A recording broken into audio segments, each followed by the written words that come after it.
apa tipuan segala macam. Jangan lihat dari arah sana. Kita ngeliatnya contohnya gini, simpelnya kalau misalnya kita ke bioskop, kita tahu Superman itu nggak bisa terbang, nggak ada Superman beneran. Tapi lu ke bioskop, lu beli tiket, lu bayar lagi. Pulang lu nggak bilang, sialan gue ditipu, enggak kan? Tetap percaya Superman bisa Karena terbang. apa? Kita mencari sebuah hiburan. Upacara-upacara Itu kan sebenarnya dibilang, mistis. kalau bagi beberapa orang tertentu bilangnya mistis. Padahal itu kan budaya yang kita punya. Terus kayak kejawen, Betul. spiritual. Pantesan setiap saya tanggal 20 rasanya horor banget. Wah, bukan. Kalau ngeliat M-Banking gitu. Sama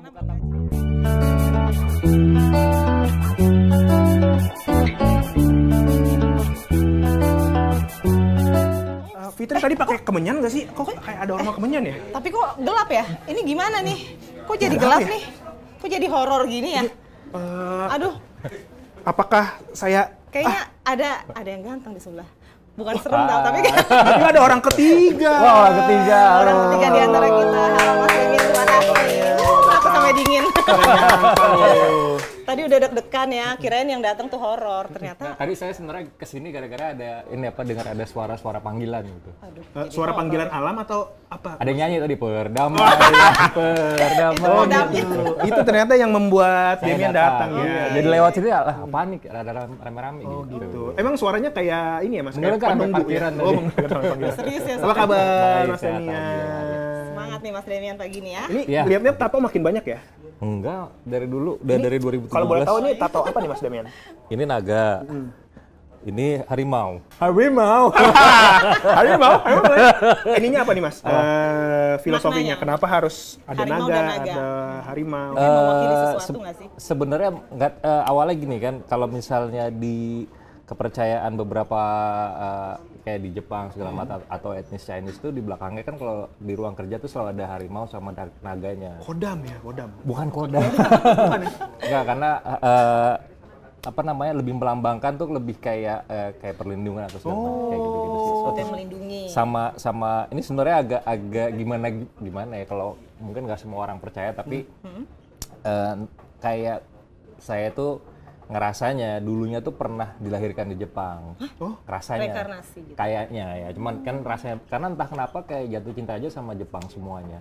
Dari mulai makanya semua tato-tatonya tuh lebih ke arahnya ke Jepang. saya juga pernah ngerasa kayaknya saya juga lahir dari Jepang. Oh iya. Soalnya pas lagi makan sushi, Yoshinoya, kesebut men. Ya, Kayak makan sushi. Motor saya juga motor Jepang gitu. bukan gitu sih nggak beda. Itu nggak nyampe. Kayaknya itu Filosofinya beda. beda, agak Beda. beda. Itu bukan reinkarnasi, itu kayak lu halu kayak Iya, gitu. Bukan. Adi itu mencintai produk sana mungkin dia. Mas Demian Ya, hari ini benar. datang karena kalau nggak salah baru saja meluncurkan aplikasi horor, dikenal sebagai CEO dari konten horor gitu. Iya. Apa sih Mas yang menyebutkan pengen gitu terjun di dunia horor? Menginspirasi itu apa? Sebenarnya kan tadi kan dibilangnya baru, sebenarnya nggak baru. Kita udah jalan mau 3 tahun, tahun ketiga ya. Sudah ada 3 tahun. Nah, ini kalau ditanya kenapa, sebenarnya jadi gini, dulu itu kan pernah apa ya, nggak sengaja sebenarnya terjun bantuin istri, karena dulu istri tuh senang banget punya acara di salah satu stasiun itu dia berhubungan dengan horor. Terus pada saat acaranya di-cut, dia sedih banget karena attachment dengan programnya itu udah cukup kuat lah. Nah, saya bilang daripada sedih mendingan bikin aja sendiri gitu. Kita kan nggak perlu tergantung sama orang lain. Dia punya channel, bikin aja gitu kan. Awalnya tuh itu tuh sekitar 6 tahun yang lalu. Nah, pas sudah mulai karena emang krunya saat itu belum ada, jadi pakai timnya Magic-nya saya diproduksi gitu kan. Terus syuting nggak lama masuklah pandemik. Begitu pandemik kita tetap jalan. Entah kenapa tuh jadi growing-nya cepet banget. Dari yang kita awal tuh cuman mungkin 200.000 subscribersnya Sarah, sampai dengan 4 juta tuh dalam waktu 2 tahun. Wow, luar biasa. banget ya? Iya, Pesona. cepet banget makanya. Cepet Jadi banget. akhirnya terus saya ngelihat attachment-nya fansnya Sarah itu sama Sarahnya tuh luar biasa banget, sangat dekat dan benar-benar die hard. Nah, saya ngerasa kenapa nggak kita manage gitu? Karena belajar dari pengalaman, kalau kita bicara kayak artis lah ya, kita teman-teman artis atau bahkan saya sendiri yang di dunia sulap udah cukup lama, nge-grooming fanbase tuh tidak mudah.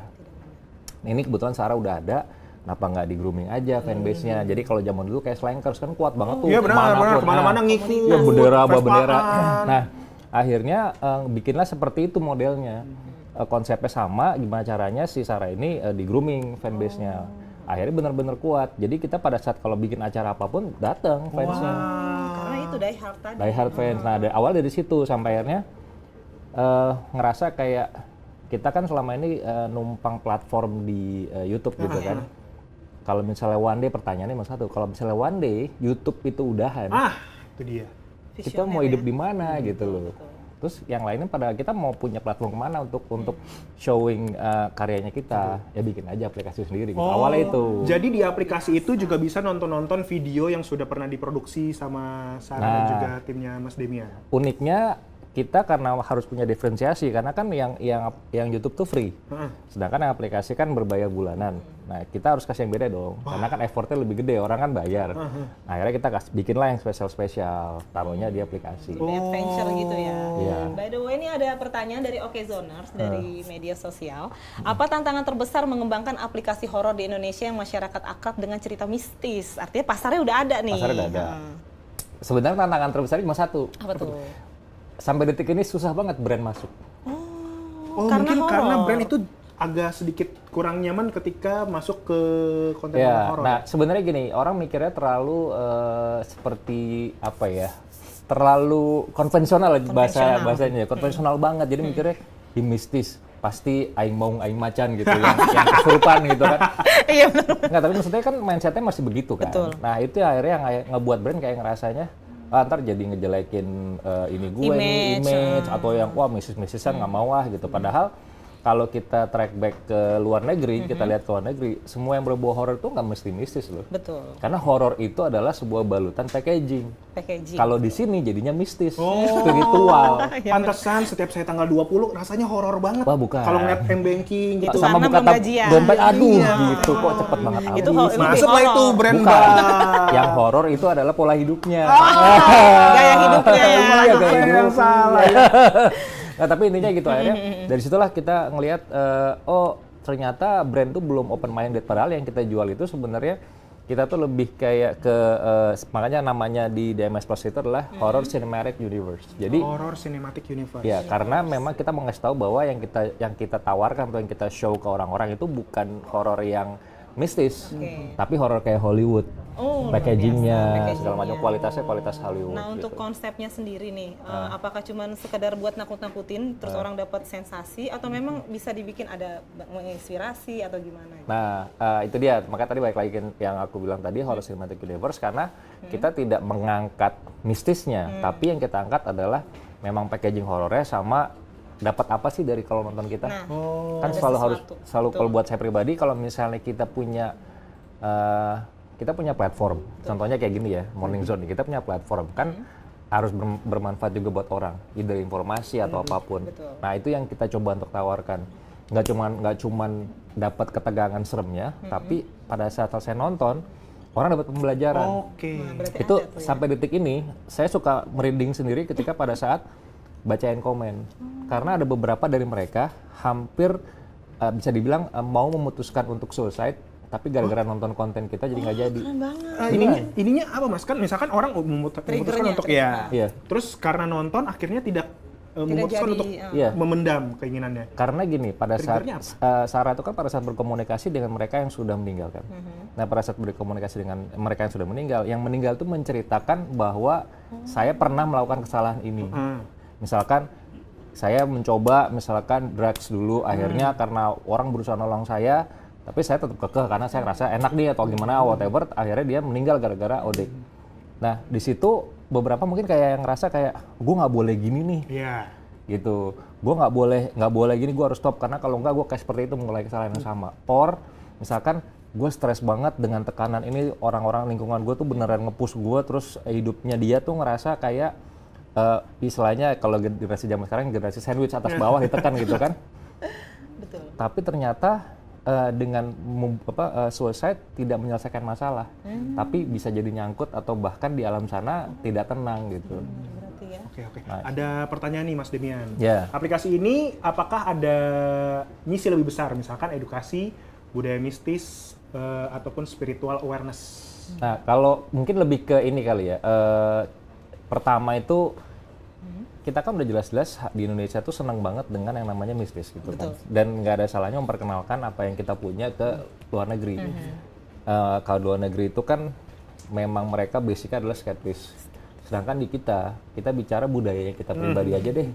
Dari mulai jangan duduk di pintu, ntar apa gitu. Sebenarnya bukan begitu, itu nggak kontos. bisnis. Nah, kalau misalnya budaya itu kayak misalnya gini, kayak di Bali itu ada beberapa perayaan-perayaan. Upacara-upacara itu kan sebenarnya dibilang kalau bagi beberapa orang tertentu bilangnya mistis, padahal itu kan budaya yang kita punya. Terus kayak kejawen. Betul.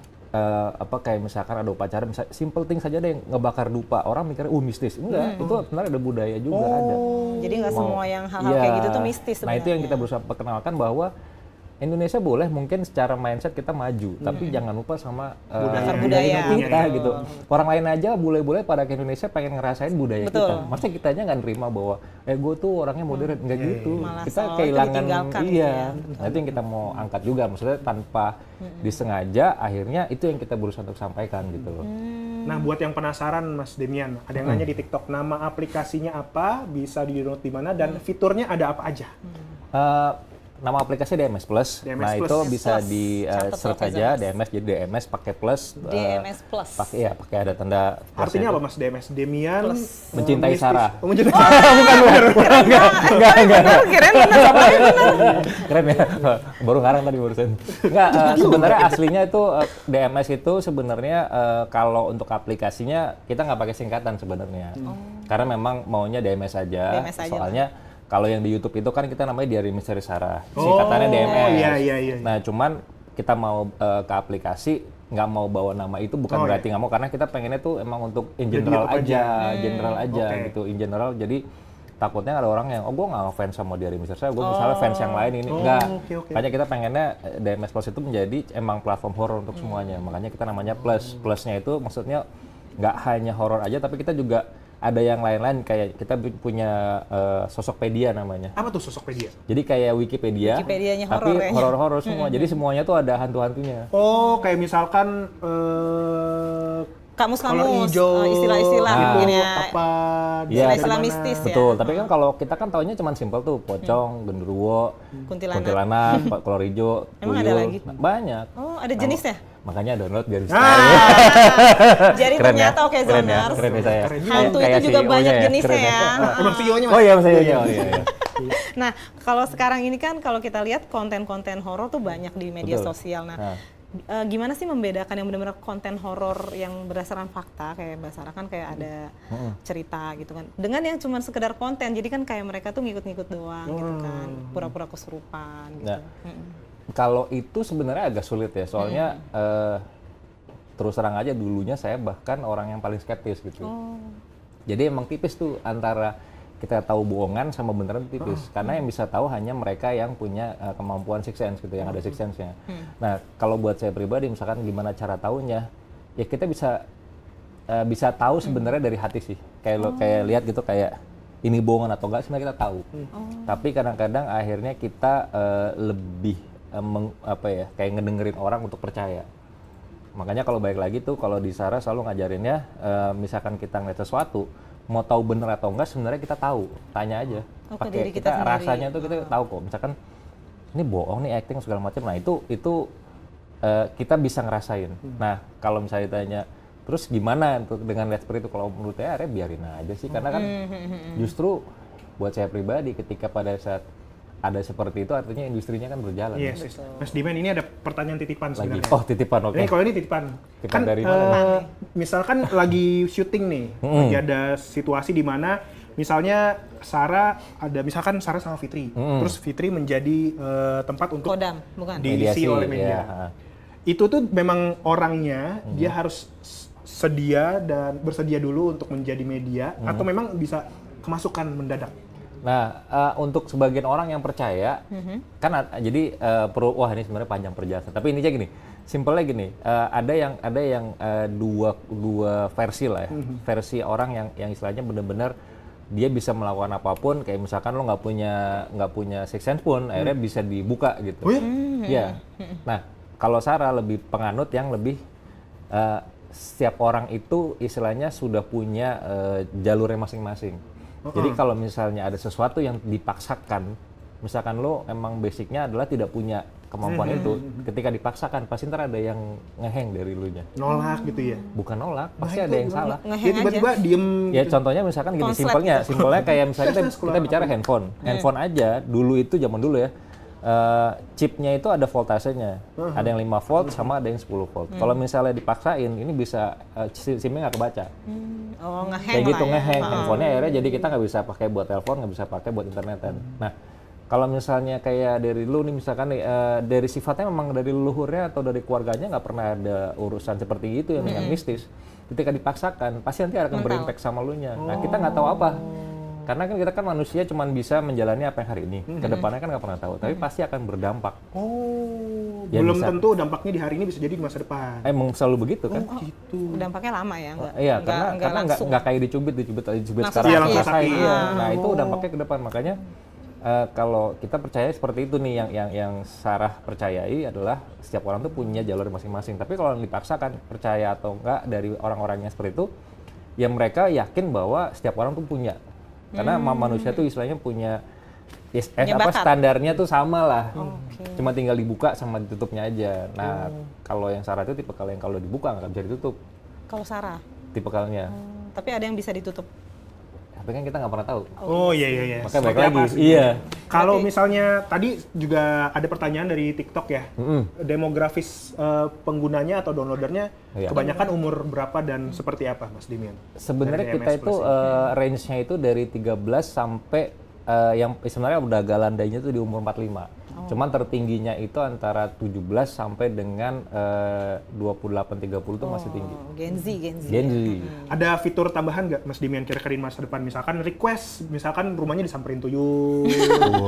Bisa ngedatangin hantu. Iya, request misalkan ntar, kolor hijau ke rumah siapa nih yang lagi nggak disukain gitu.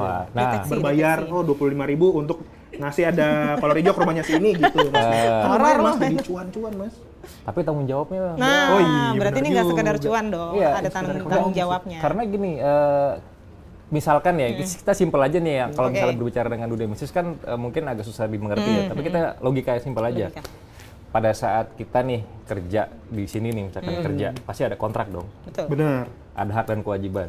Kalau misalnya lu dipekerjakan di sini terus secara kewajiban tidak dipenuhi, lu akan marah nggak? Marah dong. Marah. Nah, simpelnya itu sama. Banget, ketika kita pada saat bikin sama misalkan tadi lu bilang kolor hijau atau misalkan tuyul atau apapun itu, pasti ada perjanjian. Kenapa dia mau disuruh, pasti ada perjanjiannya. Nah, ketika pada saat perjanjian itu tidak diturutin, either kitanya pasti akan ngalamin sesuatu. Makanya tadi bilang segala sesuatunya itu harus bertanggung jawab. Tanggung jawabannya ada. Makanya kayak misalkan kayak orang nih zaman sekarang mungkin pakai santet segala macam. Oh, kita nggak pernah tahu ntar dia endingnya gimana. Karena saya pernah ketemu beberapa kali bener-bener dukun ya, dukun dia menggunakan makhluk-makhluk seperti itu sampai akhirnya pada saat meninggal dia yang dijadikan yang disuruh-suruh sama makhluknya. Itu real bisa gitu. Jadi dia sebenarnya udah tutup usia tapi akhirnya pas meninggal jadi pesuruhnya yang penunggunya. Jiwanya itu. Iya. Karena kan pada saat manusia ada umurnya, tapi kalau di mereka kan nggak ada umurnya. Jadi pada saat makin lama, ini mungkin pada saat manusia ini pada saat di bumi kuat nih, dia nyuruh-nyuruh. Ini menurut aja, ini kan lama-lama makin tua begitu sudah ini kan tetap sama nih kekuatannya. Dia udah lemah, nanti baru digunakan di balik. Jadiin budak di sana. Jadiin budak di sana. Itu beneran, makanya kalau saya mah selalu mikirnya gini, ya kalau orang yang menggunakan itu, ya udah tahu lah endingnya bakal kemana. Iya. Mas Demian pernah ada cerita mistis atau apa mengalami kejadian-kejadian itu nggak selama syuting atau proses pembuatan konten gitu? Atau malah kayak, ya udah biasa gitu. Selama 7 tahun sih sebenarnya, karena gini, orang mikirnya kan ngelakuin dan ngerasain pada saat bikin konten. Tapi sebenarnya itu adalah kehidupan sehari-hari. Makanya saya sama Sarah itu, konten itu hanya sebagian yang kita kasih lihat sebenarnya. Karena kayak apa yang kita jalanin itu sama seperti itu, bedanya kalau misalnya yang di kontenin itu kita memberikan sebuah pembelajaran, tapi kalau misalnya yang di rumah sehari-hari itu berimpact ke kita. Contohnya misalkan adalah suka nggak suka yang nggak suka sama Sarah. Kayak mikirnya gini, oh dia punya kekuatan, oke gue mau ngetes nih gitu. Ada dikirim-kirim. Makanya saya bilang saya tuh dulunya orang skeptis. Sampai akhirnya semenjak akhirnya nikah sama Sarah, saya ngerasa ada kiriman tuh mungkin buat kita tuh udah kayak kita ini ya apa namanya mesen order ojek online. Mereka tapi tetap sopan gitu. Gue dateng nih, ketok-ketok pintu dulu. Enggak, Ya, atau dalam kita bentuk bicara kalau delivery kita paket pasti macam-macam kan ada yang dilempar aja, ada yang ketok paket gitu, ada sama. Dari yang sopan sampai yang langsung tiba-tiba nyerang gitu. Ada. Kalau misalkan makhluk halus itu Mas, nyerang itu biasanya serangannya gimana sih Mas? Apakah kena fisik tiba-tiba kita atau enggak? langsung ngerasa sakit atau kayak kita dipukul gitu berasa. tiba-tiba gerak sendiri atau menampakkan diri? Kalau yang pengalaman yang makanya mungkin kalau misalnya gue tuh udah bisa dibilang udah sering lah istilahnya ngalamin. Jadi udah nggak takut lagi kalau nonton film horor ya Mas? Justru malah nyari takut sekarang gue. Nah, jadi kalau misalnya kena itu lebih gini, perlu misalnya buat pembelajaran juga buat teman-teman yang lain. Jadi justru menyerangnya adalah pada saat kalau kita lagi lemah. Lemah itu Seperti dalam apa? Nah, makanya lemahnya itu bisa macam-macam. Macam-macam. Jadi pada saat kita lemah karena pikiran, orang banyak pikiran akhirnya kan kadang sering sakit. Nah, pokoknya apapun, mau lemah pikiran, fisik atau lemah iman, iman nggak terlalu, tapi lemah pikiran. Oh gitu. Jadi orang-orang yang mungkin pernah terkena dikirimin misalkan santet itu lebih kepada lemah fisiknya bukan kepada imannya. Karena gini, kalau kita bicara lemahnya. iman, kan kalau misalnya kita anggap muslim ya, kan hantu juga ada yang muslim. Iya benar. Kalau misalnya, dan berarti ketika ada hantu muslim ada hantu dengan religi lain dong. Kalau misalnya kira-kira baca doanya itu, terus kita ketemu dengan hantu yang beda agama, nggak masuk ya? Iya, makanya sebenarnya banyak orang yang ngerasa kadang-kadang, oh dengan baca surat ini, baca surat itu, atau misalkan dengan Alkitab ini nggak mempan, karena beda agama. Karena tergantung kepercayaannya. Tergantung yang kita hadapi hantunya agamanya apa. Bukan, kepercayaannya kita. Kepercayaannya kita pada saat kita berdoa itu, kita yakin nggak? Untuk mendoakan, untuk berdoa keseluruhan, atau berdoa menurut agamanya sendiri. Contohnya gini, pernah kejadian di Amerika. Ada sebuah pastor, dia percaya banget agamanya paling benar. Sampai akhirnya dia bertemu dengan jin muslim. Mau dieksorsis, nggak bisa. Karena roaming apa? ya, roaming. Bukan. Karena itu kelemahannya dia. Kelemahannya bahwa kamu percaya dengan apa yang kamu anut bisa ngusir saya. Kalau saya bilang saya jin muslim gimana? Tapi itu true story. Maksudnya kita bicara kadang-kadang kita berdoa walaupun dengan apa yang kita percaya harus dengan bahwa itu untuk kebaikan, untuk melindungi. Bukan untuk musir. Bukan buat musir, tapi ngelindungi diri kita. Iya, ada dua hal yang persepsi berbeda. Kita makanya, salah iya, ya. Jadi kalau misalkan ada ruqyah. yang, misalkan tiba-tiba Fitri nih, kesurupaan, lebih baik diusir atau gimana, Mas Demian? Dibiarin aja. Dilindungi diri sendirinya aja. Jadi memang seharusnya memang Fitri doa untuk melindungi dirinya. Ya makanya kan selalu kan gitu, lindungilah saya dari, masalah gitu. Oke. Ya Tuhan, lindungilah selalu, aku. Redaksionalnya lindungilah. Ini ada dari YouTube nih, Koko Wijanarko. Wah, ada teman sekampung gue, salam dari Wong Tegal untuk Wong Tegal tuh. Berarti Mas Demian sambil mengisi waktu horor juga masak-masak buka warung gitu ya, Mas? Iya. Wong Tegal soalnya. Cuman enggak sebenarnya, kalau tergantung. Kalau dulu masak, sekarang udah yang bersihin meja. Kirain yang ngitung-ngitung, Mas. Enggak, udah Wes, bersihin. Mas, wes. Enggak, saya bersihin meja. Yang kalau habis makan dibersihin saya itu. Nah, by the way, ini kedepannya DMS Plus ini nanti bakalan tetap platformnya seperti sekarang atau akan berubah jadi game online horor kan juga lagi hits tuh. Iya benar. Maksudnya berkembang lah gitu. Sebenarnya mungkin arahnya ke sana, tapi kita sementara ini masih fokus dengan yang memang kita expertise aja. Jadi contohnya kalau misalnya kita mau ke sana pun bukan dari kita, tapi kita partnership sama yang benar-benar paham. Karena bagaimanapun juga kekuatan yang kita punya, kita pede untuk bikin konten gitu kan, bikin konten either mau misalkan short movies atau apa yang berhubungan dengan visual. Kalau udah game kan kayaknya udah bukan ranahnya kita. Tapi kita open untuk partnership dengan siapapun yang berhubungan dengan genre kita, itu horor. Misalkan mau ada yang bikin games atau mau bikin VR atau apapun, kita juga pengen. Tapi mungkin kita adalah jadi orang yang akan berpartner dengan siapa yang memang expertise gitu. Oke. Ada pertanyaan dari YouTube. Kalau dengan apps horor, apa nggak khawatir ditegur ulama atau kiai? Nah itu gimana tuh Mas Demian? Nah itu dia makanya ngelihatnya dari mana nih? Kalau misalnya kita bicara ngelihatnya bahwa musik dan lain-lain, ya itu kan terserah orang untuk percayanya ya. Makanya tadi saya bilang kalau kita bicara simpel aja deh, kita bicara budaya. Yang kalau kita ke Bali aja atau kita ke Sunda tuh ada Sunda Wiwitan kalau nggak salah ya. Nah itu aja banyak hal yang kita bicara apa sih yang kalau Bali tuh yang ditusuk yang nggak yang kuat itu pingkan apa yang ketusuk kuat kalau di Bali upacara itu. Nah pokoknya nah itu kan mirip sebenarnya kalau kita ngelihatnya dari mana dulu nih. Nah kalau misalnya kita ngelihat dari mana kalau misalnya budaya yang bukan suatu hal yang musyrik kan. Betul, benar. Karena budaya juga punya background sendiri nih untuk mencetuskan budayanya. Iya, gitu makanya saya bilang tadi kalau misalnya kita selalu gini simpelnya buat saya gini aja, paling simpel aja. Merugikan nggak sih apa yang saya lakukan?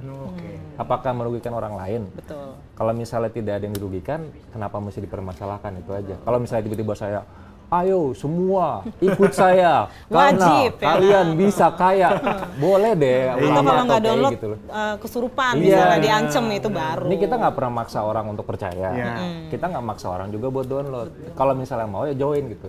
Jadi yang kita tawarkan juga sebuah hiburan.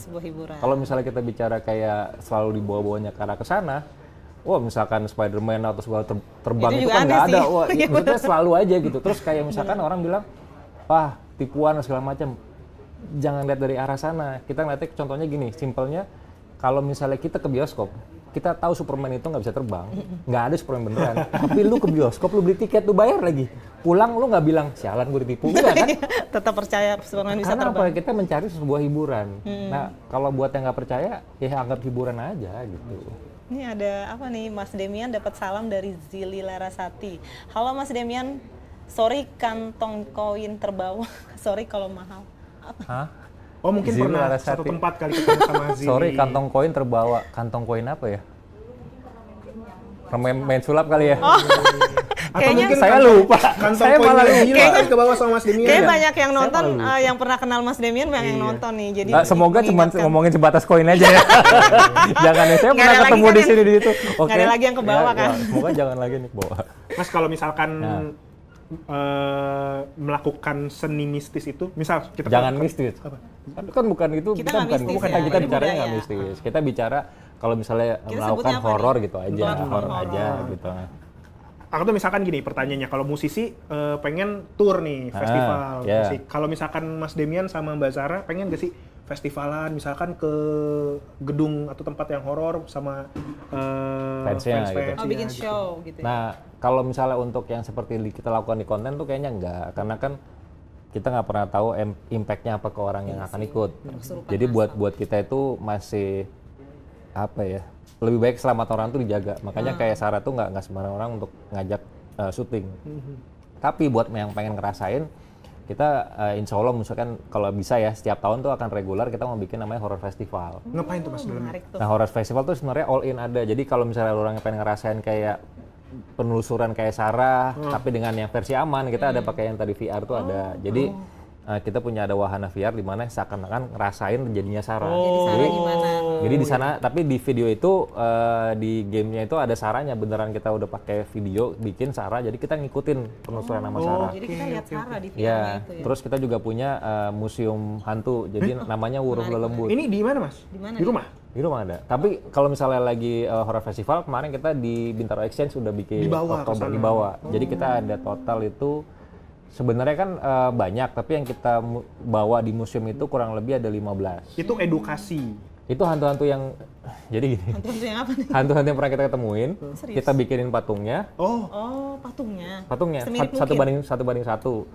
Biasanya dari, bukan biasanya sih, kebanyakan memang tinggal di patungnya gitu. Oh, jadi dia menempati miniatur yang dibuat itu ya? Iya, karena... Itu nggak apa-apa? Maksudnya ganggu atau gimana gitu? Itu, jadi sebenarnya kalau bicara yang seperti itu orang mikirnya kan, oh lo nyari gara-gara, bukan. Justru malah kita memberikan rumah. Kalau misalnya mereka nggak ada rumahnya, mereka kan berkeliaran dan mungkin jadinya tanda kutip bisa melukai atau menginfluence orang lain jadi yang enggak. Ketika kita kasih rumah, mereka akan stay. Oke. Ini di TikTok nih ada yang bilang Mbak Sarah dan Mas Demian udah kayak Ed and Conjuring. Wow, The Conjuring. Terima kasih. Bisa dibilang gitu nggak Mas Demian? Nggak mau ngomong kayak gitu sih, cuman tapi kalau orang mikir kayak gitu ya seneng aja. Tapi kita memang tidak mau melabelkan diri kita karena ya aku pribadi hanya pengen mensupport apapun yang dilakukan sama Sarah. Jadi apa ya, kalau dari segi suami, saya cuma pengen istriku tuh punya mimpi apa aja, saya bisa wujudin. Kayak misalkan dia pengen nyanyi, udah saya bikin di horror festival, dia bikin konser sendiri. Saya pengen misalkan ketemu boneka Annabelle, ya udah kita yang biayain nih dari DMS Plus gitu. Kita penelusuran ke Amerika, ketemu boneka Annabelle. Jadi kita adalah waktu itu satu-satunya orang Indonesia yang bisa ketemu bonekanya beneran gitu. Jadi intinya lebih ke situ sih, mensupport istri. Kalau dari aplikasi DMS nih Mas yang belum kewujud sampai sekarang, kedepannya bakal ada apa di aplikasi DMS? Atau misalkan apa yang ada di pikiran Mas Demian ya? Mau bikin apa lewat DMS ini? Sesuatu yang baru, yang menjadi cita-citanya gitu? Cita-citanya sih sebenarnya cuma satu, pengen jadi aplikasi pertama yang terbesar dan ya nomor 1 di dunia gitu, pengennya kan. Karena saya ngerasa belum pernah ada aja yang memang satu aplikasi yang bener-bener niche gitu kan. Kayak tapi ke depannya ntar semua yang berhubungan horor ada di aplikasi. Jadi pengennya juga untuk kreator-kreator horor di luar sana yang merasa kayak gue pengen gue nih suka banget dunia horor, gue kreator horor tapi gue nggak tahu platformnya di mana. Bisa join Mas. Jadi ini pioner lah istilahnya di Indonesia ya kan, aplikasi horor ya. Kriterianya apa Mas? Kalau misalkan dia adalah content creator terus supaya gue udah masuk nih kriterianya untuk bergabung di DMS Plus. Kriterianya ya harus ini aja persisten saja sama apa yang dilakuin, karena kalau misalnya cuma on off juga kita juga susah bantuin ya kan. Karena ya suka atau tidak horor memang banyak peminatnya. Pasarnya tapi ada tapinya. Apa tuh Mas? Tapi terkadang hanya menjadi cuman kayak ini dia horor, kita panggil aja, bikin aplikasi kita rame atau bikin acara kita bagus rame. Hanya jadi bumbu untuk bikin naikin sesuatu. Misalkan kayak di aplikasi YouTube misalkan waktu itu horor rame, semua kreator buat bikin horor gitu. Ada yang dari mulai gimmick sampai beneran ada aja. Tapi jadi rame terus diundang sana sini. Tapi begitu udah lagi nggak tren horor, mereka kemana? Jadi cuma buat momen-momen tertentu buat naikin acaranya. Kalau di aplikasi kita ya kita udah jelas horor. Kalau misalnya dan kita akan bantu, misalkan mau bagus, lo memang totalitas itu ya kita bantuin gitu. Oke, aduh sayang banget nih, pembahasan lagi menarik. Tadinya masih ada yang pengen saya tanyain lagi nih soal aplikasi pendeteksi hantu. Tapi karena sayang banget waktunya, mungkin lain kali kita bisa undang lagi ya, karena masih banyak banget yang mau kita tanyain, terutama soal horor-horor gini kan. Dan ingat Zoners, jangan lupa selalu menyaksikan Morning Zone dari Senin sampai Jumat jam 9 sampai 9.45. Pokoknya kita juga mendoakan untuk Demian dan juga DMS makin sukses. Amin, terima kasih. Subscribernya makin banyak, yang download juga banyak. Ya. Dan jangan lupa baca berita-berita Mas Demian di okezone.com. Saya Tommy pamit. Saya Fitri Ramadhani dan saya Demian. Kita ketemu lagi di Morning Zone selanjutnya. Bye-bye. Besok. Dadah.